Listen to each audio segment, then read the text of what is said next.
It has been a minute since my last video. I took an unintentionally long break, but I'm back. I am sick at the moment, so you'll have to forgive my appearance and my sound. But in this video, I want to talk about anniversaries. 1 year since I was pregnant, 1 year since my boys were born, 1 year since I said goodbye to my son. 1 year since the funeral, 1 year since Toby's extended stay in hospital, and 1 year since he came home. I knew it would be an emotional time, but I didn't feel the way that I thought that I would feel. And that's what I want to talk about today. Birthday to you. Happy birthday to you. Happy birthday, dear Toby.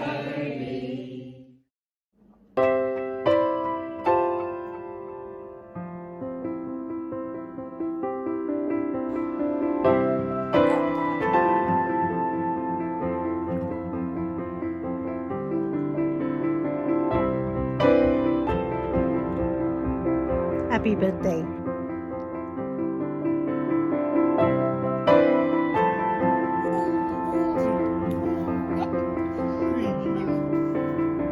Hello. You want to play with it, hey? Okay. You can be the cinematographer. When it came to the boys' birthdays, the main thing that I felt was gratitude. We knew from 16 weeks that Zach would probably die, and we knew that he would probably die soon. And the fact that he held on for 10 weeks before we had to get the boys out was honestly a series of miracles. Additionally to Zach's growth restriction and issues with the placenta, Toby at that point was critically anemic. Probably if we'd waited one more day, I could have lost them both. Toby's playing the drums. What are you doing? Oh, you're coming to get me. Oh, you're coming to get me. So the fact that this guy is here at all, I'm just super grateful for. Do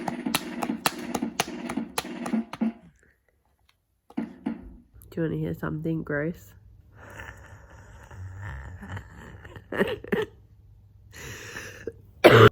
I guess on the boys' birthdays it kind of makes sense to be grateful, but the thing that I didn't expect was around the anniversary of Zach's death, because what I thought I would feel is just really sad, and there was some sadness there, but the main thing I felt was actually frustrated and angry and irritated.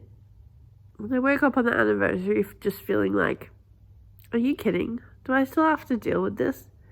I still have to be brave and grown up and face my feelings and look my grief in the face. But I had a really nice week around Toby's birthday. I didn't want to feel sad.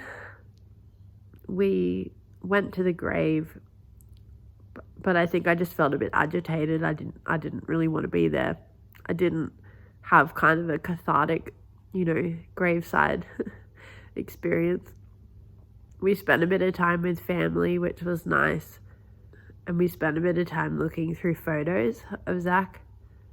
But I wasn't in the headspace for it. I didn't want to think about grief.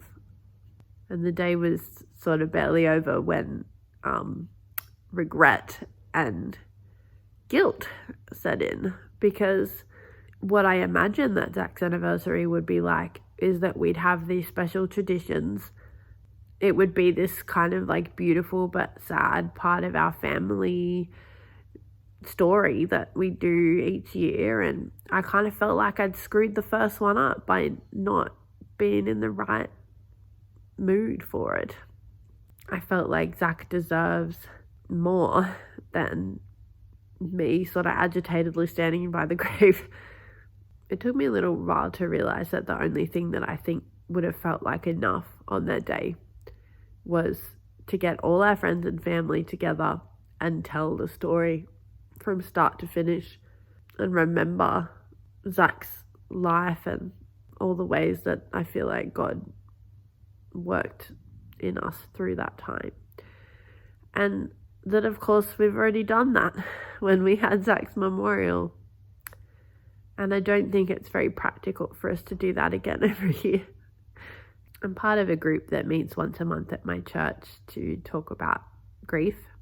And one of the things we spoke about at our last meeting was that the rituals of remembrance that we do, they're not actually for the person that's died. They're for us in our journey of like learning to live without them. And it was a helpful reminder that I don't think that Zach is disappointed with his first anniversary.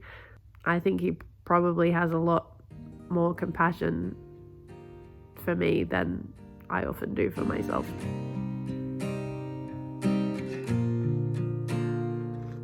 I guess what I'm trying to say is that grief is complicated. Even if you're having the most normal experience of it, it's not a straightforward process. And it's important that we have compassion on ourselves when it doesn't go the way that we think that it should.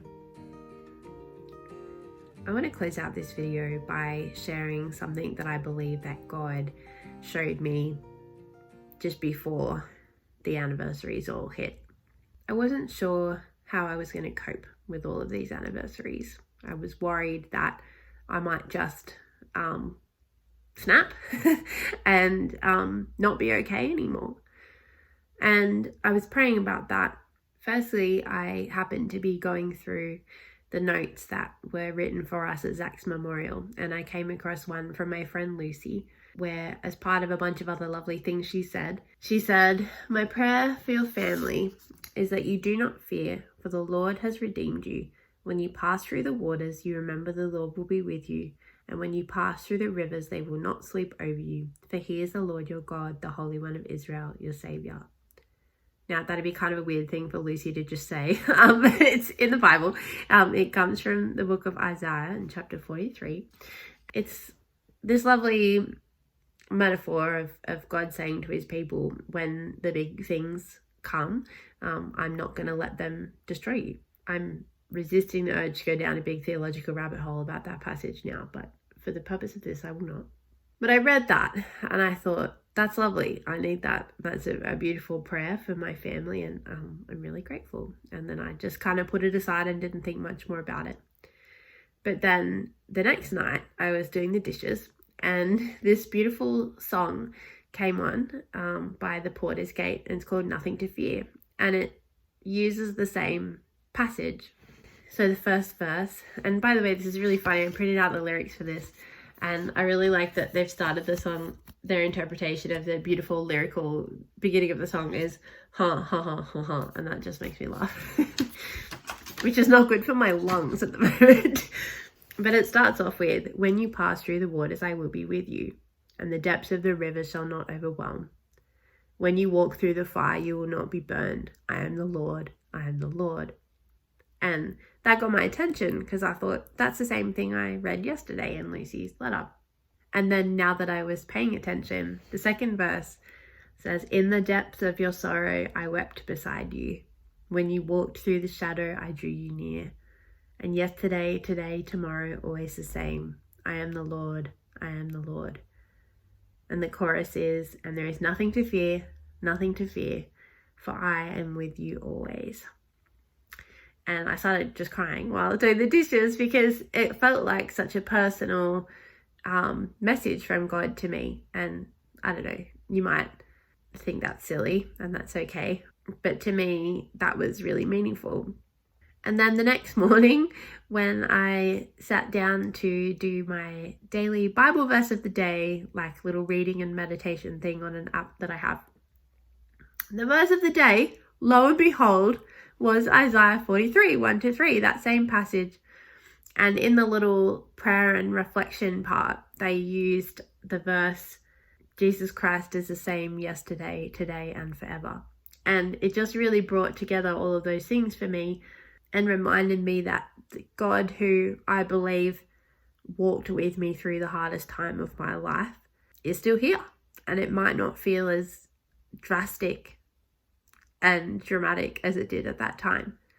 But he still just as much cares about me and is involved in what's going on and is looking after me, even if I don't always naturally see it or feel it. And that repetition over that 3 days really just made me feel really safe to just feel whatever I needed to feel, and God is taking care of me. Guess who's up from his nap? Not him. You. I didn't even talk about the book of Luke in this video. It's got to be one of the slowest read-throughs of all history, but I'll get back to that in my next video. Yeah. I'm embarking on perhaps a ludicrously ambitious challenge of trying to put out a weekly video, starting with this one. I'm almost hesitant to even say that, because if I don't upload next week, you'll know what happened. I hope this video has been helpful for you in some way, and all being well, see you next week.